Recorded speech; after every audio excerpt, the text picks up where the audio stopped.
Infinitive numbers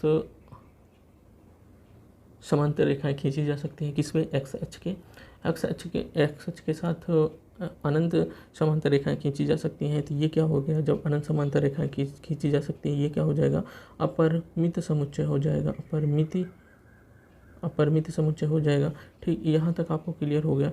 चलिए हम चलते हैं आगे। आगे क्या करेंगे, आगे यहाँ करेंगे अंग्रेजी वर्णमाला के अक्षरों का समुच्चय। अंग्रेजी वर्णमाला के अक्षरों का समुच्चय की बात करें तो अंग्रेजी वर्णमाला में कितने समुच्चय होते हैं, अंग्रेजी वर्णमाला में कितने अक्षर होते हैं, 26। तो 26 अक्षरों का समुच्चय आप बना सकते हो। इसका फाइनाइट वैल्यू आपको पता है, मतलब कि इनका काउंटिंग किया जा सकता है। जब काउंटिंग किया जा सकता है तो ये क्या हो जाएगा, परिमित समुच्चय हो जाएगा। ये क्या हो जाएगा बच्चे, परिमित सेट हो जाएगा। ठीक, उन संख्याओं का समुच्चय जो 5 के क्या है, गुणज है, उन संख्याओं का समुच्चय 5 के गुणज होना चाहिए। तो ये 5 के गुणजों की संख्या कितनी होती है, 5 की गुण तो उसकी संख्या, जैसे 5 का 1 से 5 का 2 से 5 का 3 से 5 का 4 से, ऐसे कितने भी नंबर्स हो सकते हैं, वो जो क्या होंगे 5 के गुणज होंगे। या आपको 5 के गुणज ऐसे भी निकाल सकते हो, जैसे 10, 20, 30, 40, 50, 60, 70, ऐसे इन्फिनिटिव नंबर्स हो सकते हैं जिनको 5, जिसमें क्या होगा 5 का गुणज होगा। तो ये क्या हो जाएगा, ये हो जाएगा अपरिमित समुच्चय, अर्थात इनका हम काउंटिंग नहीं कर सकते हैं। ये क्या हो जाएगा, जो फिक्स वैल्यू नहीं है, जब फिक्स वैल्यू नहीं है तो हम उसको अपरिमित समुच्चय में डाल देंगे। अब यहाँ पे देखते हैं पृथ्वी पर रहने वाले जानवरों का समुच्चय। पृथ्वी पर कितने भी जानवर हो जाएंगे उनकी काउंटिंग की जा सकती है, उनको एक निश्चित संख्या जरूर होती है। ये क्या हो जाएगा, ये परिमित समुच्चय हो जाएगा। जब जिनका हमने देखा बच्चे कि मैं देख रहा हूँ या आप देख रहे हैं कि जिनका हम क्या कर सकते हैं, काउंटिंग कर सकते हैं, वो क्या हो सकते हैं, वो परिमित समुच्चय हो सकते हैं। जिनका काउंटिंग नहीं कर सकते वो क्या हो जाएंगे, अपरिमित समुच्चय हो जाएंगे। मूल बिंदु 0, 0 से होकर जाने वाला वृत्तों का समुच्चय, मूल बिंदु से अर्थात 0, 0 से जाने वाले वृत्तों का समुच्चय, कितने वृत्त जा सकते हैं मूल बिंदु से, ये इन्फिनिटिव नंबर्स आप, जैसे यहाँ मूल बिंदु ये है, यहाँ क्या है 0 और 0,0 है, यहाँ से कितने वृत्त जा सकते हैं, यहाँ से आप इन्फिनिटिव नंबर्स आप वृत्त निकाल सकते हो। इसका मतलब ये हुआ कि जब इन्फिनिटिव नंबर्स आप वृत्त यहाँ से गुजर सकते हैं, ये क्या हो जाएगा, अपरिमित समुच्चय हो जाएगा, अपरिमित समुच्चय हो जाएगा। ये क्या हो गया, अपरिमित समुच्चय हो गया। सभी बच्चों को इतना ध्यान में रखना, कोई भी दिक्कत होने वाली नहीं है। जब अगर आपको कोई भी दिक्कत होती है तो आप हमें कमेंट बॉक्स में कमेंट करिए, हम आपके सभी दिक्कत का सलूशन हमारे पास है, हम उनका उपचार जरूर करेंगे नेक्स्ट वाले वीडियो में। आगे हम चलते हैं यहाँ पे देखना है कौन ए और बी है, कौन ए बराबर बी है अथवा नहीं है। बतलाइए कि ए बराबर बी है। चलिए ए बराबर बी आपको ज्ञात करना है, कौन सा है कौन सा नहीं है, इसमें ज्ञात करें। अगर हम यहाँ पे देखें कौन सा है कौन सा नहीं है, यहाँ पे देखें कि पहले वाले में चलते हैं। यहाँ पे देखेंगे बच्चे ए इसमें है, इसमें ए है, बिल्कुल है। यहाँ पे बी है, यहाँ पे बी है, यहाँ पे सी है, यहाँ पे सी है, यहाँ पे डी है, यहाँ पे डी है। इसका मतलब ये हुआ कि ए इक्वल टू बी ये है, इसका मतलब ये वाला क्या हो जाएगा, सही हो जाएगा। अब हम चलते हैं सेकंड वाले में चलते हैं। ए इक्वल टू बी पहले वाले में था, सही हो गया। यहाँ पे देखेंगे 4 है, इसके पास 4 है, यहाँ पे बी के पास 4 है, इसके पास 16 है, यहाँ पे पास 16 है, इसके पास 8 है, यहाँ पे 8 है, यहाँ पे 12 है, यहाँ पे 18 है, यहाँ पे 12 है। तो ये क्या हो जाएगा, a does not equal to b. ये क्या हो जाएगा अपना, गलत हो जाएगा, जो ए और बी के बराबर नहीं है। चलिए यहाँ तक हो गया। चलिए इस वाले क्वेश्चन में तीसरे वाले में देखें 2 तो इनके पास है कि सम, और इन्होंने क्या कह रहा है, सम धन पूर्णांक, और x क्या होगा 10 होगा या 10 से क्या होगा छोटा होगा। अगर 10 यहाँ पे, इसका मतलब इन्होंने कहने का प्रयास क्या कह रहे हैं इन्होंने कि x क्या होगा 10 होगा या 10 से छोटा होगा। इसका मतलब क्या होगा बच्चे, ये कहने का प्रयास कर रहा है क्या कि इसके पास जो संख्या है वो संख्या कौन सी है, इसके पास है 2, 4, 6, 8 और 10, ये संख्या इनके पास है। अगर जब ये संख्या इनके मतलब इनके समुच्चय के पास ये संख्या है कौन सी, ये वाली, ये यहाँ से। ठीक, अब क्या हो गया बच्चे, यहाँ पे देखेंगे 2 है, यहाँ पर भी 2 निकल गया, 4 है, 4 यहाँ से निकल गया, 6 है, 6 यहाँ से निकल गया, 8 है, 8 यहाँ से निकल गया, 10 है, 10 यहाँ से निकल गया। इसका मतलब ये हुआ कि ए इक्वल टू क्या हो गया, आपको बी दिख रहा है, तो ये क्या हो जाएगा, सही हो जाएगा, ए इक्वल टू बी दिख रहा है इसमें। अब x इस प्रकार है, x संख्या 10 का एक गुणज है, x संख्या क्या है 10 का एक गुणज है। अगर हम 10 का यक्ष संख्या 10 का गुणज होगी तो कौन सी संख्याएं हो जाएंगी, और यहाँ पे 10, 15, 20 और 25 और 30 अप टू डॉट डॉट ये इन्फिनिटी तक है। अगर हम ये बात करें 10 का गुणज संख्या, 10 का गुणज क्या, ये 10 का गुणज है, ये 10 का गुणज नहीं है, ये 25 भी 10 का गुणज नहीं है। जब 10 का गुणज ये नहीं है तो इसका मतलब ये क्या हो जाएंगे, ये यहाँ पे हो जाएगा, क्या हो जाएगा, ए जो होगा ये does not equal to B के बराबर होगा। तो इसका मतलब जो होगा अपना ये चौथा वाला क्वेश्चन क्या हो जाएगा, गलत हो जाएगा। तो चलिए यहाँ पे जो होगा मतलब कि चौथा क्वेश्चन जो है इसमें ए और बी का जो वैल्यू दी है वो या सेट या समुच्चय दिया गया है वो क्या होंगे, बराबर नहीं होंगे। हमने यहाँ तक के क्वेश्चन को सभी क्वेश्चन को कर लिया है। इसके बाद हम चलते हैं 5वें नंबर के क्वेश्चन की तरफ चलते हैं। यदि सभी बच्चे स्क्रीनशॉट लेना चाहते हैं, इसको समझने का प्रयास करना चाहते हैं, स्क्रीनशॉट ले लीजिए। आगे हम चलेंगे, देखेंगे 5वें नंबर के क्वेश्चन की तरफ। इसको हम हटाते हैं बच्चे, थोड़ा इरेज कर देते हैं तो हमें भी समझ आने लगेगा कि कहाँ से कहाँ तक का हमारा वो है। ठीक, यहाँ पे आपको क्या करना है, निम्नलिखित समुच्चय का युग्म समान है, कारण सहित बताइए।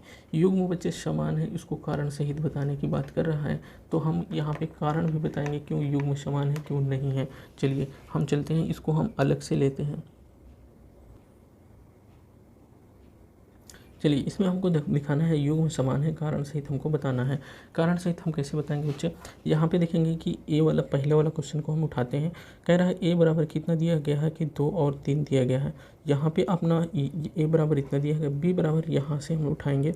बी बराबर अपन के पास क्या है, बी बराबर एक्स इस प्रकार है, एक्स समीकरण x square plus 5x plus 6 ये इक्वल टू क्या है बच्चे 0 है। अगर हम इसको सॉल्व करने का प्रयास करें तो एक्स स्क्वायर इसको हम फ्रैक्शन वाले फार्मूला या फ्रैक्शन इसको कर लेते हैं तो यहाँ पे आता है अपना 3 दूनी 3x प्लस 2x प्लस 6 ये इक्वल टू हो जाता है 0। अभी यहाँ पे बच्चे अगर हम x कॉमन ले लें, x क्या कर लें, कॉमन ले लें। यहाँ पे देखेंगे हमारे पास आया क्या, x प्लस 3 आया, x प्लस 3 आया, प्लस 2 कॉमन ले, x प्लस 3 आता है और ये इक्वल टू 0 आता है। x प्लस 2 और यहाँ क्या हो गया, x प्लस 3 हो गया, इक्वल टू क्या हो गया 0। x प्लस 2 इक्वल टू 0 तो x बराबर क्या हो गया -2 और यहाँ x प्लस 3 इक्वल टू 0 तो x बराबर क्या हो गया -3 हो गया। ये हो गया ना, तो ये क्या हो गया, b बराबर आपके पास निकल कर आया कितना, b बराबर आपके पास निकल के आया -2 और -3 निकल कर आया।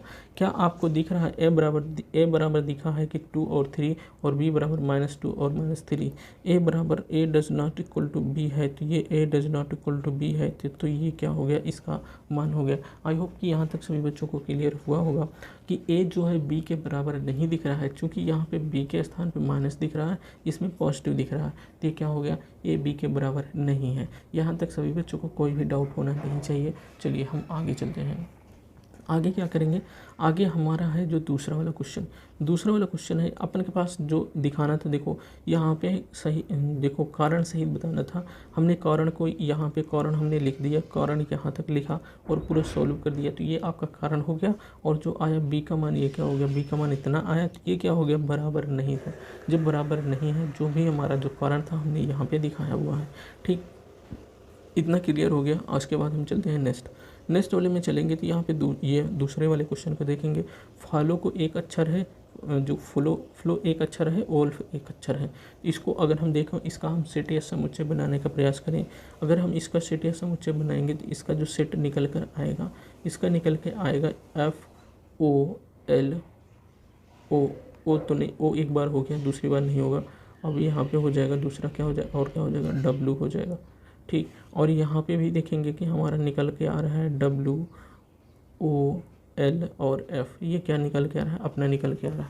इसका मतलब जो हमारे पास क्या हो गया, हमारे पास जो ऊपर आ रहा है, जो इसमें आ रहा है वही इसमें आ रहा है। इसका मतलब ये हो गया बच्चे, A इक्वल टू क्या हो जाएगा, B हो जाएगा। A इक्वल टू क्या हो जाएगा, B हो जाएगा। अब बच्चे यहाँ पे देखेंगे कि आपके पास O 2 बार है, L 2 बार है, तो आपके पास हमने यहाँ पे लिखा है O को एक बार और L को एक बार। अगर आपको कहीं भी दिखता है 2 बार, अगर कोई भी चीज़ें, कोई भी जो अक्षर लिखा हुआ होगा, कोई भी शब्द लिखा हुआ होगा अंग्रेजी में, उसका अगर सेट बनाने का कहेगा तो उसमें अगर 2 अक्षर आपको दिखेंगे तो उसको एक ही बार लिखना है। कितनी बार बच्चे लिखना है, एक ही बार लिखना है, उसको 2 बार नहीं लिखना है, ध्यान रखना है। ये तो यहाँ तक सभी बच्चों को क्लियर हो गया होगा, सभी बच्चों को कहीं भी डाउट होना नहीं चाहिए।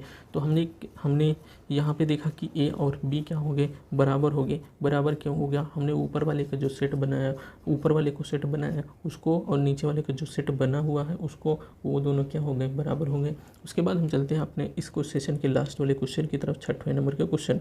6वें नंबर का जो क्वेश्चन है, नीचे दिए हुए समुच्चयों में समान समुच्चयों का चयन करना है। समान समुच्चय कौन कौन से हो सकते हैं उनका हमें चयन करना है। तो समान समुच्चय कौन हो सकते हैं, क्या पहले वाले को अगर हम देखें, पहले वाले को देखें जैसे 2 4 8 12 किस में है, क्या ए बी के बराबर है, क्या ए बी के बराबर है, 2 इसमें है, 2 इसमें है, 4 इसमें है, 4 इसमें है, और 8 इसमें है लेकिन 8 इसमें नहीं है, तो इसका मतलब ए बी के बराबर नहीं होगा। अब हम चलते हैं आगे, ए क्या सी के बराबर हो सकता है, यहाँ पे देखें 4 भी है, 4 भी इसके पास है, 8 भी है।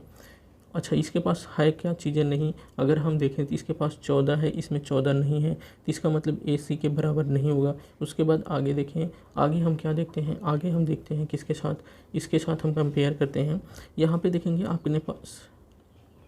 अपने पास यहाँ ए और डी, यहाँ पे देखेंगे 3 है, और यहाँ पे देखें 3 है ही नहीं है, तो इसका मतलब ए और डी क्या होगा, बराबर नहीं होगा। ए और डी बराबर नहीं होगा। इसके बाद ए और हम ई की बात करते हैं, इसमें -1 है, इसमें माइनस कहीं है नहीं, तो इसका मतलब ए ई के बराबर नहीं होगा। इसके बाद ए को हम ले चलते हैं एफ़ के साथ। एफ़ में देखेंगे ए भी है, 0 भी है, जो कि एक में नहीं है, ए एफ़ के बराबर नहीं होगा। उसके बाद हम देखते हैं नीचे, और उसके बाद ए को हम ले सकते हैं जी के साथ, ए को ले सकते हैं -1 है, जबकि इसमें माइनस कहीं 1 है ही नहीं है, तो ये क्या होगा, जी के बराबर नहीं होगा। इतना सभी बच्चों को ध्यान हो गया होगा, कोई भी दिक्कत होने वाली नहीं है।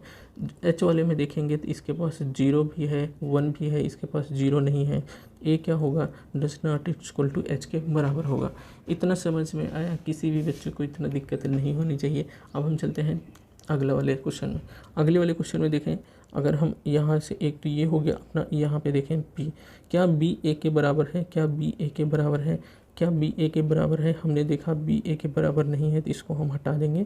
यहाँ पे देखें बी क्या सी के बराबर है, बी के सी के बराबर है, यहाँ पे 14 है, यहाँ पे कहीं 14 है नहीं, जब यहाँ पे कहीं 14 है नहीं तो आपके पास क्या हो गया, बी और सी क्या होंगे, बराबर नहीं होंगे। इसके बाद हम चलते हैं आगे देखेंगे कहाँ, आगे हम देखेंगे इसमें, क्या इसमें देखो, इसमें देखेंगे 3 भी, इसमें 3 है, 4 है, 4 यहाँ भी है, 1 है, 1 यहाँ भी है, 2 है, 2 यहाँ भी है। इसका मतलब ये हो गया, जो बी होगा ये क्या होगा, डी के क्या होगा, बराबर होगा। बी क्या होगा, डी के बराबर होगा। एक तो ये वाला समान समुच्चय हो गया, और दूसरा आगे देखते हैं। आगे क्या देखेंगे, अगर हम बी को ई के साथ लेते हैं, क्या ये दोनों बराबर होंगे। यहाँ पे देखें, क्या हम देख रहे हैं, बी को ई के साथ देखें, बी को ई के साथ देखें तो यहाँ पे -1 है, जबकि इसमें माइनस कहीं पे है ही नहीं बी में, तो ये क्या हो जाएगा, गलत हो जाएगा, मतलब बी एफ के ई के बराबर नहीं होगा। उसके बाद हम देखेंगे बी को अगर हम एफ़ के साथ लें तो यहाँ पे देखेंगे ए है, जबकि बी में है ही नहीं, तो बी क्या हो जाएगा, एफ़ के बराबर नहीं होगा।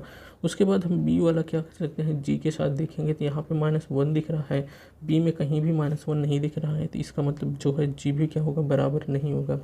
एच में देखेंगे तो यहाँ पे 0 दिख रहा है, जबकि बी में कहीं 0 दिख नहीं रहा है, तो इसका मतलब बी एच के बराबर नहीं होगा। ठीक, इतना सभी बच्चों को क्लियर हो जाना चाहिए, कोई भी डाउट नहीं होना चाहिए। अब हम सी वाले को उठाते हैं। इसके बाद हम क्या उठाएंगे, सी वाले को उठाएंगे, फिर डी को उठाएंगे, फिर एफ को उठाएंगे, फिर जी को उठाएंगे, इन सभी चीज़ों को उठाएंगे। तो हम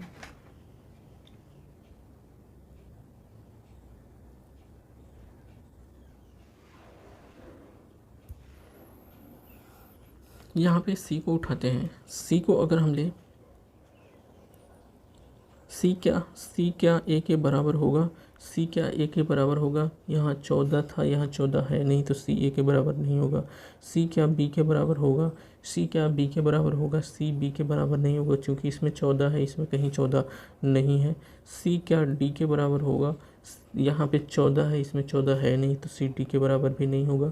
सी क्या ई के बराबर होगा, यहाँ पे माइनस है, जबकि सी वाले में कहीं भी -1 है ही नहीं, तो ये भी क्या हो जाएगा, सी एफ ई के बराबर नहीं होगा। फिर हम लेते हैं सी को हम एफ़ के साथ ले लें तो यहाँ पे देखेंगे ए दिख रहा है जबकि सी में कहीं ए है नहीं, तो ये भी बराबर नहीं होगा। इसके बाद हम सी को हम देखते हैं, सी को हम डी में देखेंगे सी को हम जी में देखेंगे तो यहाँ पे -1 है, तो यहाँ डी जी में क्या है माइनस है जबकि सी में -1 नहीं है। सी को अगर हम एच के साथ देखेंगे तो एच में क्या है, एच में 0 आपको दिख रहा है जबकि सी में कहीं पे 0 है नहीं, तो ये क्या हो जाएगा, ये भी बराबर नहीं होगा। इतना सभी बच्चों को ध्यान में होना चाहिए, कोई भी दिक्कत होने वाली बात नहीं होनी चाहिए। उसके बाद हम चलते हैं डी वाले के साथ में चलते हैं। जब हम डी वाले के साथ में चलते हैं, डी को ए के साथ अगर हम लें, इतना पहले सभी बच्चे स्क्रीनशॉट ले लें। इसके बाद हम फिर से ऊपर वाले करने का प्रयास करेंगे ऊपर से, ठीक। या तो हम इसी को आगे लिख लेते हैं, कहाँ पे आगे हम इसको रख लेते हैं, यहाँ नीचे।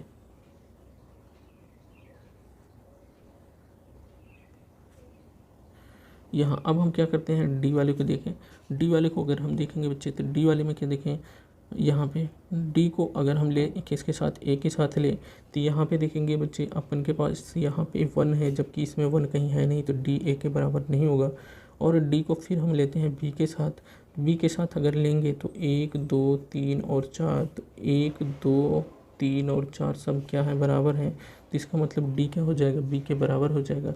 और डी को अगर हम सी के साथ लें तो यहाँ पे देखेंगे 14 है जबकि डी में कहीं 14 है नहीं, तो ये क्या हो जाएगा, बराबर नहीं होगा, डज नॉट इक्वल टू हो जाएगा।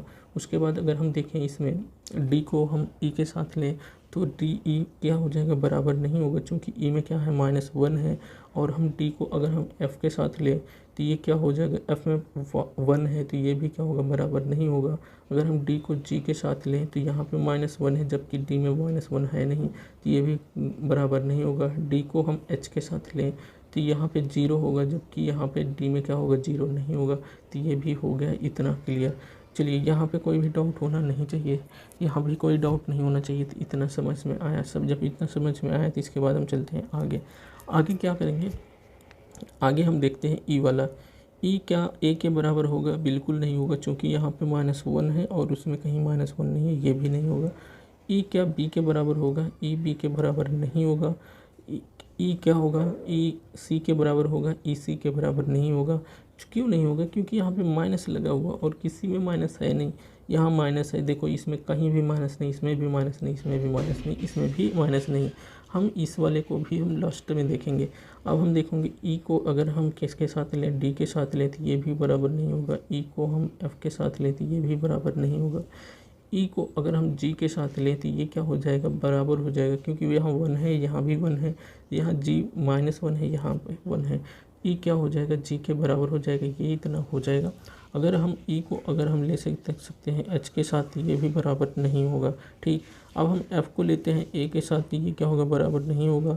एफ़ को लेते हैं हम बी के साथ ये भी क्या होगा, बराबर नहीं होगा। एफ़ को हम सी के साथ लेते ये भी बराबर नहीं होगा, चूँकि एफ़ किसी के साथ बराबर नहीं होगा। क्योंकि एफ़ में क्या है, ए है, ए और किसी में है नहीं, तो एफ़ जब ए किसी में नहीं है तो इसको हम ऐसे लिखते चले जा रहे हैं, ये किसी के बराबर नहीं है। तो हमने क्या कर दिया, ये किसी के बराबर नहीं है, दिखा दिया। उसके बाद हम यहाँ पे और दिखाएंगे, यहाँ पे एफ जी को दिखाते हैं। जी ए के बराबर है क्या, देखो माइनस किस में है, माइनस यहाँ पे है और इसमें ही है, तो जो होगा जी होगा वो सिर्फ किसके साथ बराबर होगा, वो जी होगा सिर्फ ई के साथ ही बराबर होगा और किसी के साथ बराबर नहीं होगा, ठीक। और हम यहाँ पे चलते हैं एच। एच को अगर हम लेते हैं, एच किसी के साथ क्या बराबर होगा, इसमें देखो यहाँ पे बच्चे 0 है, किसी में 0 अगर आप दिख रहा है तो 0 सिर्फ इसमें दिख रहा है, लेकिन इसके पास क्या है, ए है, लेकिन इसके पास क्या है, एच के पास 1 है लेकिन इसके पास ए है, तो ये क्या हो जाएंगे, ए भी बराबर नहीं होगा। तो इसका मतलब कि एच क्या होगा, ए चाहे ए हो, चाहे एच बी हो, चाहे एच सी हो, चाहे एच डी हो, चाहे एच ई हो, चाहे एच एफ हो, चाहे एच जी हो, चाहे एच जी हो, कुछ भी हो, ये क्या होंगे, बराबर नहीं होंगे। इसका मतलब कि ये हो गया, इसमें कोई भी क्या हो जाएंगे, आपस में बराबर नहीं होंगे। आई होप कि सभी बच्चों के यहाँ तक क्लियर हुआ होगा। कोई भी डाउट होता है तो अपने से अपना डाउट हमें शेयर ज़रूर करें, और सभी बच्चों को हम कहेंगे कि आप अपनी प्रिपरेशन जो भी कर रहे हो बहुत ही अच्छे तरीके से करिए। हमारी जितनी भी हेल्प हो सकती है हम आपको अपना हेल्प प्रोवाइड करने की कोशिश कर रहे हैं और आपको कहीं भी कोई भी दिक्कत होने वाली नहीं है। तो चलिए बच्चे, इस वीडियो में इतना ही। अगले वीडियो में फिर मिलते हैं, तब तक के लिए जय हिंद।